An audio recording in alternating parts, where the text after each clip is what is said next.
سلامات كبراتي حواد حنديكم كم تلمود اواناوي زعباتات لوم عنتي حيزه مصيلخو بزح فيديوهات كساب مود اتم سايت صنحو نزي channel حدش سبات خوينكم سبسكرايب غبرو لايك غبرو ناب كل سب متان كبصح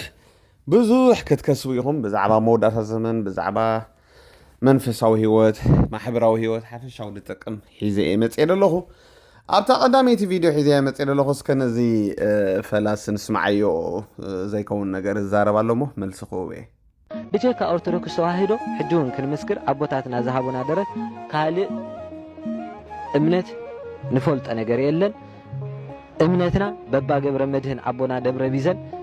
بقى ما أبوتاتنا سلزلونا كالي أمنت زفولت أنا جر زبولو نحنا دم نفولت أنا جر سلزيله كالي بلا بيلو أمن سؤال كانايت كالات ገንዘብ መخعبتي ينسن ገንዘብ نخعبتو زوصኦ ሙዚቃታት نحنا كنسمعو ማለት درف عالم كم نسمع ማለት كافتي درف عالم دما ገላትያ ምዕራፍ 5:19 ገሊጽኦ ዘሎ ጓይላ መንግስተ ሰማያት ዘይእቱ ነገሪ እሶም ድማ ናቶም ጓይላ ስለዝኾነ መንግስተ ሰማያት ስለዘእተወና ዘይእተወና መንግስተ ሰማያት ክናት ተደሊና ናህና መዝሙር ኣለና መንግስተ ሰማያት ዘይንደልያት ኮይና ድማ ናቶም ደርፍታት እንዳሰማዕና ናብ ክሕደት ህይወት ከይድና መንግስተ ሰማያት ክትስእና ኢና ማለት እዩ ተሳዓቤኑ ባዕቢኡ መንግስተ ሰማያት ምስኣን ስለዝኾነ ኣይፍቀድን እዩ ሓራ ያቦና ብዛሃብና መግለጺ ያኔና ኣዚናና ንመስግን ክቡራት ተዓዘብቲ ናይሎም መደብ ኣብ ዝወዲና ኣለና ኣብ ዝቕፅል ብኻልእ ሕቶታት ክንመለሲና ያኔልና እዚኦም ኣቦ ንኽንብሎም ንእሽተይ ድዩ ሞላ ዓቢ ቁርቤ ደናግረካ እንዲ ብዝኾነ ግን ናይ መንፈሳውያን መዝሙር ምስማዕሲ ሓጢኣት ይድብል ኣሎ ቅድሚ ሕጂ እውን መልሲ ሂበዮም ነይረ ጋገይ ሎ ማለት እዩ ምክንያቱ ሲ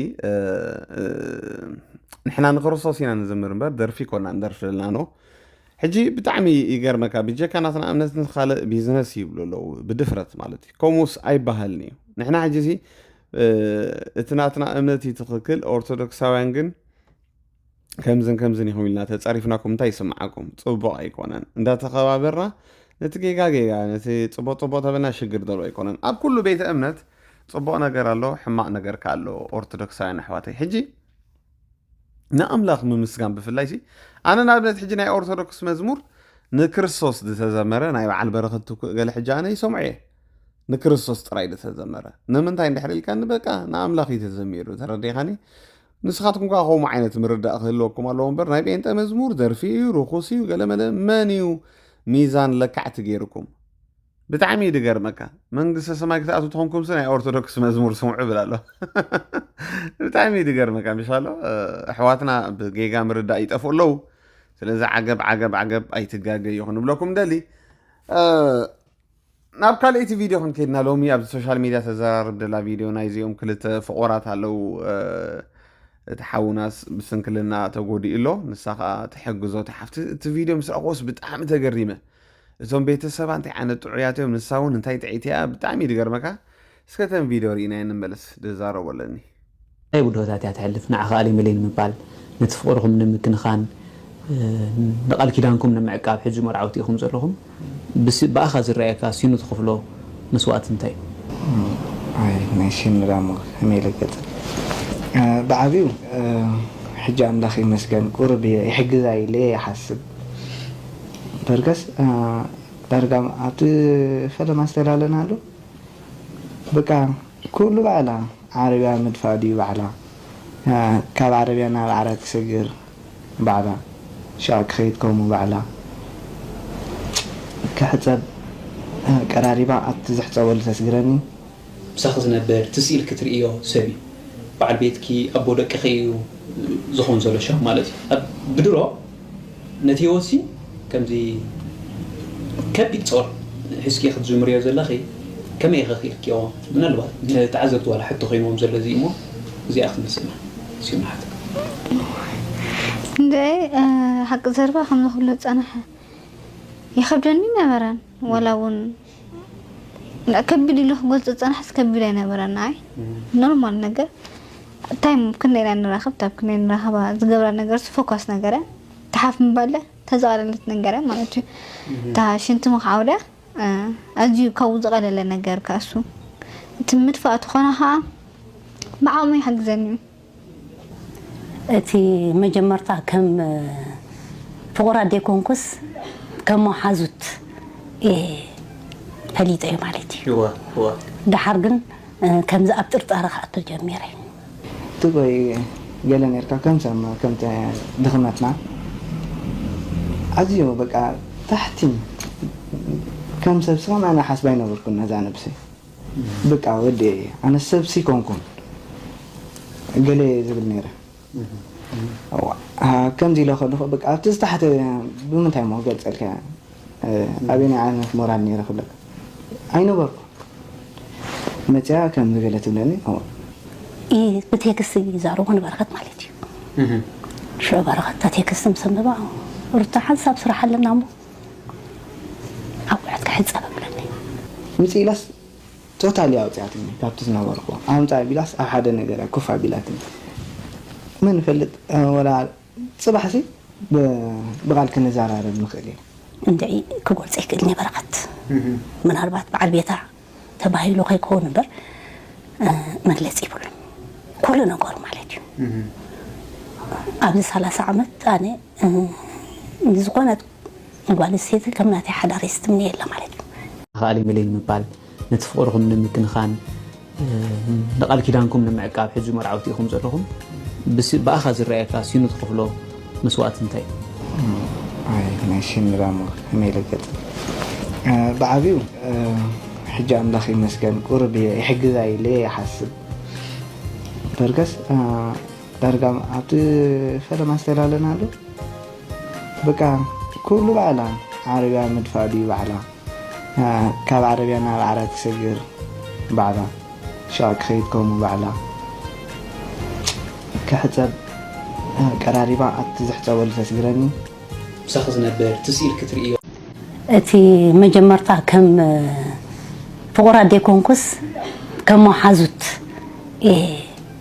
فليت أي مالتي هو ده حرقن كم ذا أبتر تاريخ أتجمعي تقول قال نركا كم سما كم دخلتنا عزيو بقى تحتي كم سبسام أنا حسبينه بركنا زان بسي بقى ودي أنا سبسي كونكون قال زبل نيره كم دي لخو بقى تستحت بمنتهى ما قلت لك أبيني عن مورال نيره خلك أينو بركو متى كم قالت لني إيه بتيكس يزارون بركات مالتي شو بركات تتيكس مسمى بقى ورتاح حساب صراحة لنا مو أوعد كحد سبب لني متى لاس توتالي أوتياتني كابتن بركو أهم تعب بلاس أحد نجرا كفى بلاتني من فلت ولا صباحسي بقال كنا زارع المخلي عندي كقول سيكلني بركات من هربات بعد بيتها تباهي له يكون بر مجلس يقول كل نقول مالتي أبي 3 عامات أنا زقنت قال السيد كم ناتي حدا ريستمني إلا مالتي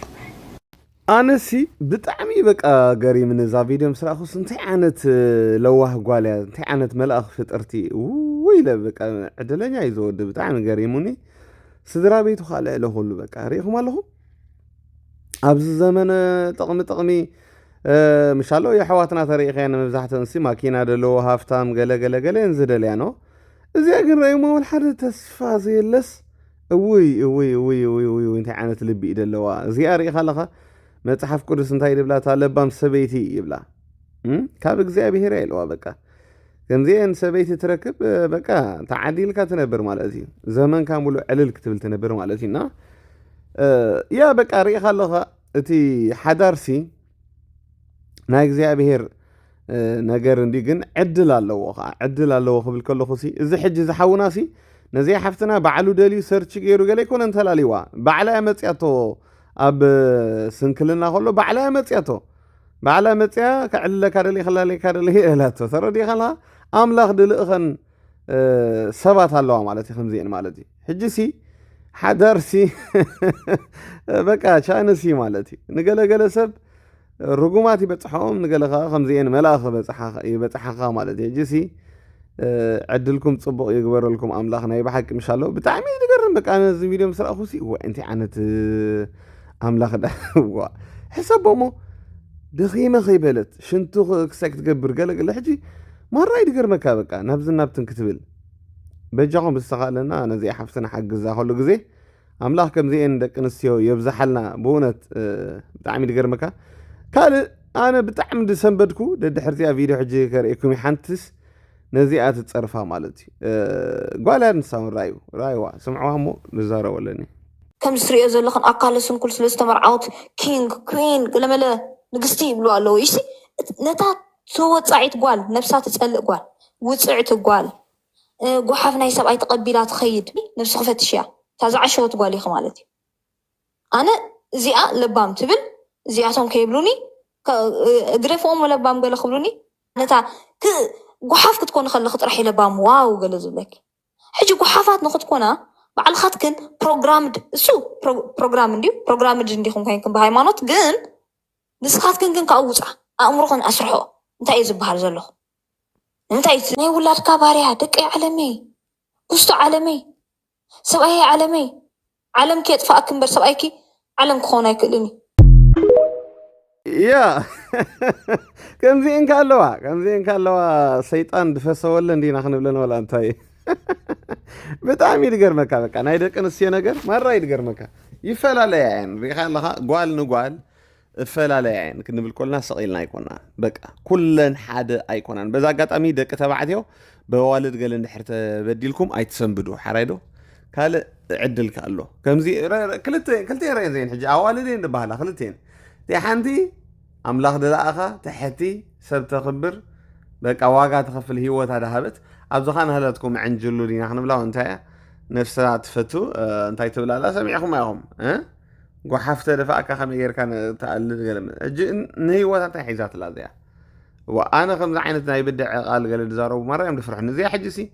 ماكينة حدا كان دحراقاتي موستيا ختبل اوي هو قال سواتكو عنجلو كدفرو معاديهم كدفرو اجي خمزين كان له مالتي عقب نابلنا نغيت بتعميد قرمكا اسكا نغيت تعبتيخا خوينا دستر كيد نتا أبويت دويلكا تستر بلو كاب شو عتا أنستي تولد تستر بلو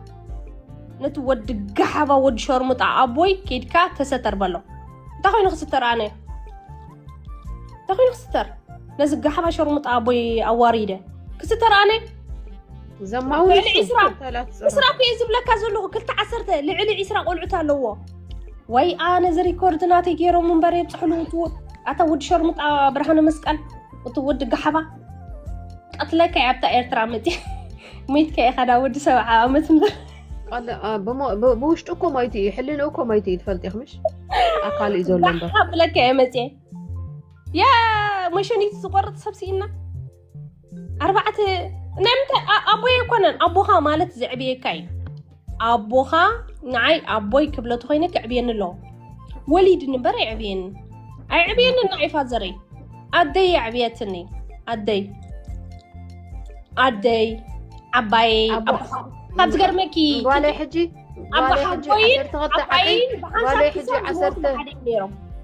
ولا حجي عسرت خط خوينا حقينا 10 سنة كيترأيني لاتو تردخني كيترأيني أبديها بزي أبو زعبي شرمط أيتخون أبديها شرمط أخويني متسانن دو شرمط أيلكا متسانمو ميشانيت كخمس جيرك قوريت أسي أبيت كخرك بكاي أنا وشرمط أنس ناتكا نايز التفعلالي أودت دك أطبعتي ميشانيت ناباي كأتو ومو يتفتنني خا بزي أبو زعبيت قال أم بسي أتخون نعاخا ميشانيت كفرنجت كأوريت أبيت كترك بكا ودق حبا كتل حجي كتل زيادة حجي صبا لها تي حقي من مزرابكي انا ريسبكت يد غبركم برول حنتي بلكن ግን بصرف መልክዓይ ተምጤት ረሕምበር ንሓቂ ወዲ 7 ዓመት ኮይኑ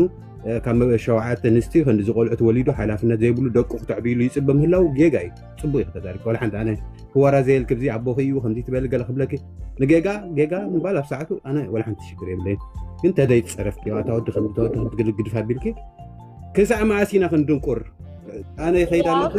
كل جزء جن أنا عبت تصل له خلاه من سبعة بأس خلاه أيد جفكني تسجم كي همزي زحلف كي ووسع خجله خدارة بخلاه كل جزء أنا سابورتنات كي كل جزء غفته كي ولا جيجا هلو كي أكن نمي تسب هاي شيء إني أنا سبي كندي جيجا زحلف سب سلا تكون بالتجاجة هي جيجا أجبركني حتى خدارة بخلاه كل جزء بقول نفسوني تجاجة يخلاه أوكي بتاوش تسحف بيله نورمال መመጽ ይኻ ድራማ መስራሕ ስቂል ካለ ለባም መጻት ከለ ብዙሕ ትርጉም ይብሉን ያ ጋገት ህሊ ሰብኣይ ኣቦኻይ ኦኬ ሪስፔክትፉል ተገርኪያ ደስ ክትብለኒያ ምናቱ ዓብ ሰብኣይ ምጽራፍ ወንድ አድላይ ይኮነ ነትገጉ ግን ጌጋ መባልከ ግን ወዲ ሰብ ካብ ጎዚ ዝጅምር ሓቂ ምዝራፍ ስለዚ ኣገዛ ታምባዲ ከይተጸርፈ ይኽመውት ባላት ጸርፈላ ታይወት ግደፍያ ኣዲ በገይ ይኽመውት ክንጸርፈባ ሕጂ ጸሪፍ ጽርፍ ኣቢላኹም ሚዝረብል ህይወት ከም ዝሓልፍ ዘሎ ፍለጥ እዩ ኸዓ ሕድሉ ተጸርፈላ እንዳ ከም ምጥራፍ ምስማዕ ቢዋ ይምበር ኣብ 7 ዓመት ካደ ሕጂ ቆልዓ ተጠምቕ ኢኻ እንጂ ደቅኽን ገለመለገለ ኸጻውት ይትቦ ግን ያ ጌጋ ኣለዎ እዩ ንጌጋ ኸዓ በዓልናቶም ዋናታቶ ሰጅስኺ ዋኑ ይኽስኺ ድላይ ክትብልዮ እስኺ ኣቦኺ እዩ ጽባሕ ንገሱ ሞይቱ እስኺ ትቐብርዮ እንተሓዝንሉ ኣነ ክወራዝ የሉ ግን መሰለ የብለይን ግን ሓቂ ክመሃር ግን ይግባኒ ኣነ ከምኡ ደጌታ ንዑ ፋዘረይ ሞይቱ ኣነ ክሓዝነሉ የግዲ ኣቦ እንዲ ዋ በዓል ፈለጥ ኣነስ ንፋዘረይ ክሓዝነሉ ኢትስ ኦኬ ዳሓን እሱ ገዳስ ይኮነን ብዙኾነ ኣንሳ ሪኻ ኢልታ ፍቕሪ ሲለካ ኮ ተሂብካ ኢኻ ኮ ተልዕላ እቲ ናይ ግን በከደይኮነስ እስኺ ከተገድስኒ እስኺ ጽቡቕ ክስማዓክ እንዳተመነኹ ቻው ለኪ ማርያ ይልፈትወካ ኣነ ምስ ኩሉ ሕማቕክን ጽቡቕክን ምስ ኩሉ ፈትወከ ኣይግድሸኒ ናይ ቃል ቴንክ ዩ ማዕረይ ሓላፍነት ዘይስከም ኣቦ ይዕብየኒ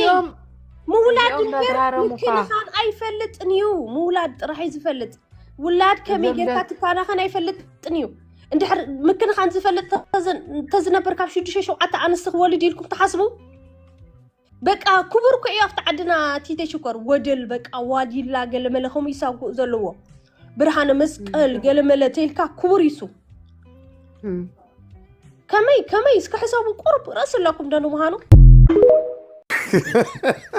አቶም ሰባት ኣነ ማራ ይገርመን በቃ ሰንደቀለው በሲ ከመይ እንት ተቀይረን በቃ ሰይጣውን ተኮ ተቀይረን እዚያሲ ነቦያ ትጽርፍ ደላ በጣም ይገርመካ በቃ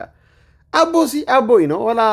ድኹም ይኹን ወላ ትሕማቕ ሰብ አቦሲ ከምዚ ጌርካ ከተዋርዶ በሶሻል ሚዲያስ አንቱም ሰባት ሃይ ዘመንና በጥሕና ወይ ጎይታ ኢየሱስ ንዓደብል ዘመን በጣም ይገርመካ በቃ እዚያ ሕጂሲ እንታይ ዓይነት ስድነት ይደለዋ ሓራይ በቃ ሓራይ ትድገበሮ ጌጋ ኸውን ኸሊኮ ግን ወላዲ ድባሃል ነገር ኣሎ ነው ያ ትንቢት ይድፍጸም ደሎ ሪኢኻ ለኻብቲ ዳሕራይ ዘመንሲ ደፋራት ወለዶኹም ወፂኦም ኢልካኮ በቃ ምሻሎ ነቦኦም ደይኽብሩ ነዲኦም ደይኽብሩ ተጻረፍቲ ተፈኸደንቲ ተጃህርቲ ዕቡያት ክመፂኦም ኢሉ ንህለካ ኣብ ቅድሚ ዓይንና ንርኢ ኣለና እንዳተጠንቀቕና ንኸይድ መቸም ደቂ ተባዕትዮ ናብ ሂወትና ነምፅን ደቂ ኣንስትዮ ማራ ንጥንቀቕ ክልተ ዓይነት ደቂ ኣንስትዮ እንደለዋ መልኣኽ ኣለዋ ሰይጣውን ትለዋ እዚአን ራየን እዚኣ ሕጂ ሓዳር ትገብረላ ኣብ ሳልሳይ መዓልቲ ውዒ ዘይትደፋልካ በቃ ምክንያቱ ንወላድያ ደይተኽብር ኣብቲ ሓዘኑ ኸማን ኣይመፅን ኢላትካ በዲሉ ገለ ክኸውን ይኽእል እዩ ሓላፍነት ኣይተሰምዖን ኮይኑ ፅቡቕ ገይሩ ኣይዕብያን ገለ ክኸውን ይኽእል ግን ከምዚ ጌርካ ክተዋርዶ ነቦኻ ወላዲኻ ስቕከ ደይትብል ደይትስተርከ ብጣዕሚ ድገርመካ ትዕንጀልና ሪኢኹም ኣለኹም ያ ጓሂ ገለ ክህልወካ ይኽእልኒ ግን ኣብ ኣደባባይ ወፂኻ ኣቦኻ ወላዲኻ ፅርፍ ኣይፈልጥን ግን ኣነ እንታይ እዩን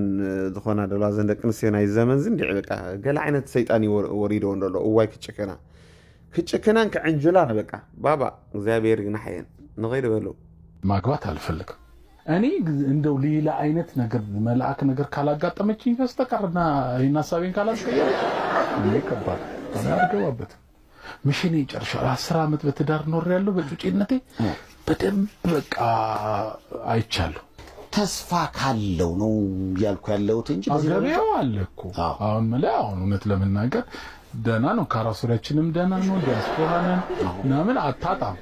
ግን ያኛው ኮንትራት እኔ በጣም ትሮማ አለብኝ ጩጬነቴ ስለያገባው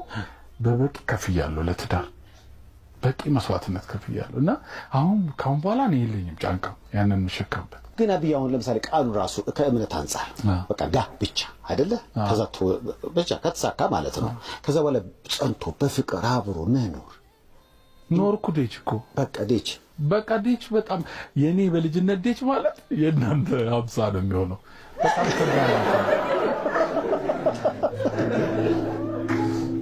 ከባድ እናንተ ማለት ያኛውን እኮ ፔሪድ እኮ በደንብ እንዴ ምን አንተ የጩጬነቱን አንተ በደንብ አሪፍ አሳልፈህ አንተ ደግሞ በልጅነት ትዳር ውስጥ ገቡ በ11ኛው ወር ልጄ መጣች ማለት ነው እኔ ደግሞ ልጅ ወዳለሁ በቃ ከልጄ ጋር አታችመት 12 ሰዓት ቤት ነኝ ሁሉን አደርጋለሁ። ግን ያም ሆኖ ውጭ ሀገር ጦሰኛ አይደል? የፈለከውን ይፈርታ አድርገህ ልታድነው አትችልም። ከዛ በቃ ከሆነ 10 ዓመት በኋላ ክራክ አደረገ በቃ። ስለዚህ በልጅነትም አንዳንዴ ማግባት ነገሮችን ሳያዩ ጥሩ አለመሆኑ ተገንዘበሃል ነገር?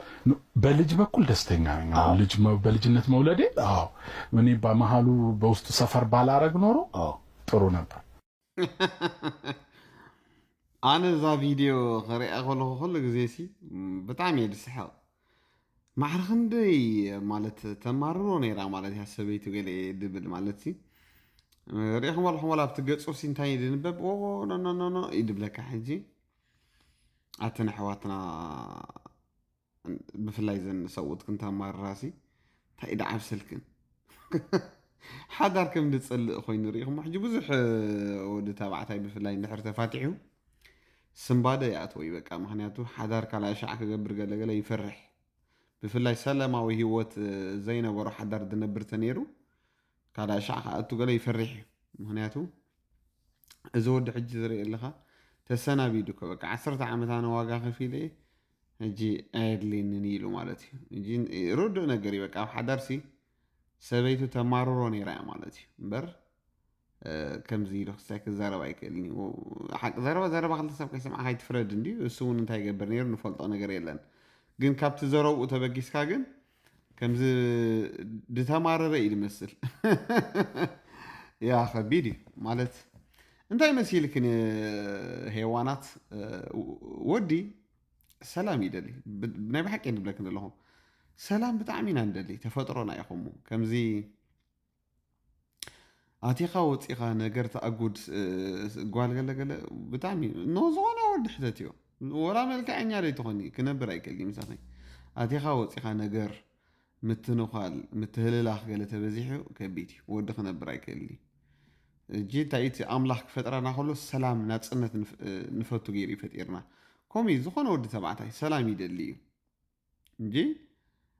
ብዚ ተኻእለክን ደቂ ኣንስትዮ ኣብ ሓዳር ክንጨቐጨቕ ገለገለ ኣይትብዛሓ ኣይጠቕመክን እዩ። ንጉስ ሰሎሞን ወላ ኢኹም ኢሉ ማለት እዩ ጨቕጫቃ ሰበይቲ ሳ ኣይተንበረካን እሞ ኣብ በረኻ ንበር ወይ ካብ ዝባን ናሕሲ ንበር ብል ሕጂ ንኩላትክን ኣይንልክም ኒና ጥዑያት ኣዋልዱን ስለ ዘለኹን እዘን ግራማት ገለ ተጨቃጨቐት ገለ ግን ግደፍኦ ዋፃክን ፅቡቅ ኣይኮነን ፅቡቅ ኣይወልድኒ ኣብ ሂወትክን። እዚ ወዲ ግን ማራ ይደደንግፀካ ምሻሎ ማራ ጎዲኣ እትላ ማለት ትሪኢ ካለካ ኢልካ ክብቃ እጂ መብዛሕትኦም ኣወዳት ኣብዚ ግዜ ዝተሪእካዮም ተሰናቢዶም እዮም በዚ ሓዳር ዝበሃል ነገር ሓዳር ግበር ገለ ተልካ ሎሚ ወዲ ብፍላይ ኤሮፓ ኣሜሪካ ካናዳ ደሎ ተሰናቢዱ እዩ በቃ ባባ ግደፈና ይድብለካ። ምክንያቱ እንታይ እዩ ቀቲልዋ ተኣሲሩ ከምዚ ገይራቶ ውዒ ማይ ደፊኣትሉ እዚታት እዩ ሰብ ክሰምዕ ድውዕል ኣሎኖ። ሕጂ ካብ ከምኡ እንታይ ገደሸኒ በይነይ ደ ነበር ና ምባል በፂሑ እቲ ሰብ ማለት እዩ። ይሕዝን እዩ ይሕዝን እዩ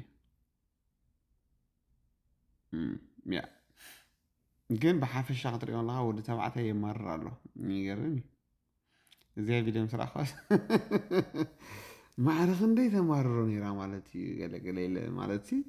ተማሪሩ ይሪኢኹም ኣለኹም ወላ ትገፁ ኢልካ ክበቃ ዋጋ ጨርሻለሁ 10 ዓመት ዋጋ ከፍያለሁ ሂሳብን ዘግቻለሁ ኢልካ ከበቃ የሚከፈል መስዋዕት ከፍያለሁ አለ ብዝኾነ ደቂ ኣንስትዮ ኣሕዋትና ንሰብኡት ሰላም ሃቦኦም ሰላም እዩ ዝደሊ ወዲ ተባዕታይ ጊፍቲ ገለ ወዲ ተባዕታይ ብዙሕ ኣይኮነን። ወዲ ተባዕታይ ካብ ደቂ ኣንስትዮ ሓንቲ ነገር ይደሊ ክብሪ ምሃብ ረስፔክት በቃ ማለት ሰላም ክትፈጥሩሉ ኣለክ። ገዝኡ ሲ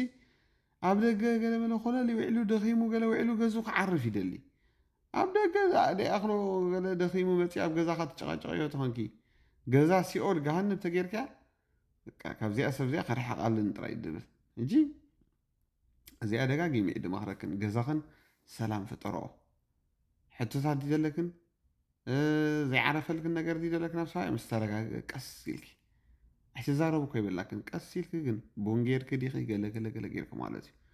እግሩ እቱ ክብል ከሎ ነገር ተኣጉዳ ደቂ ኣንስትዮ ኣለኽን ሕጂ እዚ ከቢድ እዩ شعو ودي تبعتاي هات قبل كباهي كالا شعن خمر عولا يسنابد كلنكم يمسلو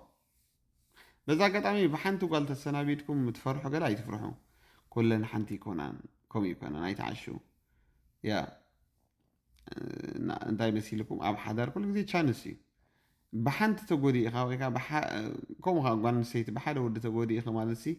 كلهم عودات شكانات رغومات مالت ايكونان ويكا كلن عياشو نغرامات مالت ايكونان اي تتعشو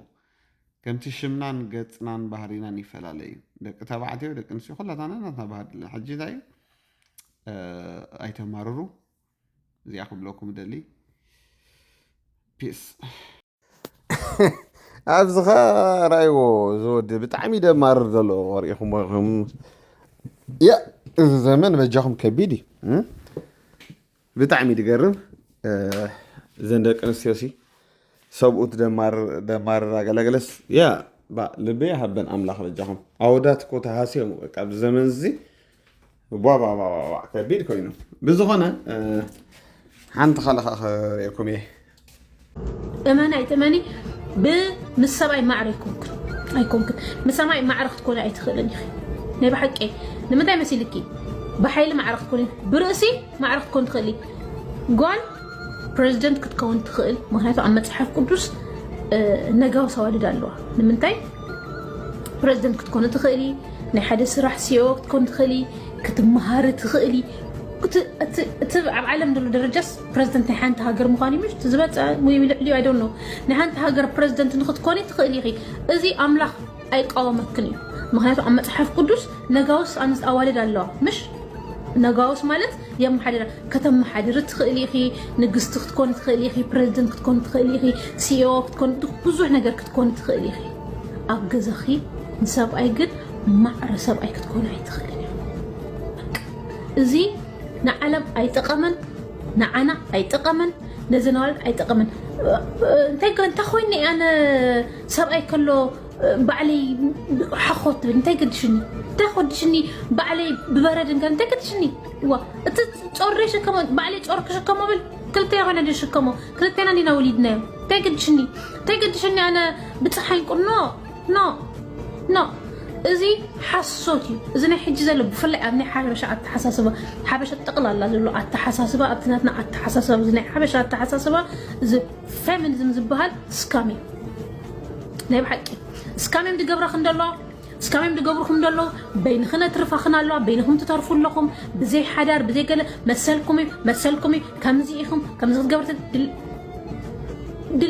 دلايك خد قبر نحر يا دلايكي اللي حركت قبر خونكي دلايك تنبرت خونكي ملء نجا توما سبوت يا سبعي خونالو اوف كورس كتقطقطي بالكن كم قبل كلكو